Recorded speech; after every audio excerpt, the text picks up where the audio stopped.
High above the cliffs and city towers, a shadow cuts through the sky. Meet the peregrine falcon, the fastest bird on Earth.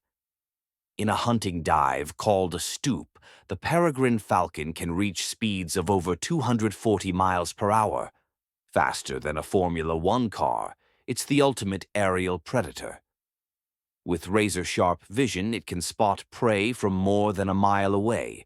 Its long, pointed wings and aerodynamic body make it a master of the air.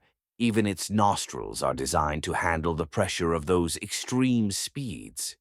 Once pushed to the brink of extinction by pesticides, conservation efforts brought the peregrine back from the edge.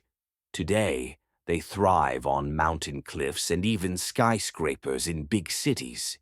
The peregrine falcon, nature's speed demon, reborn and unstoppable blink, and it's already gone.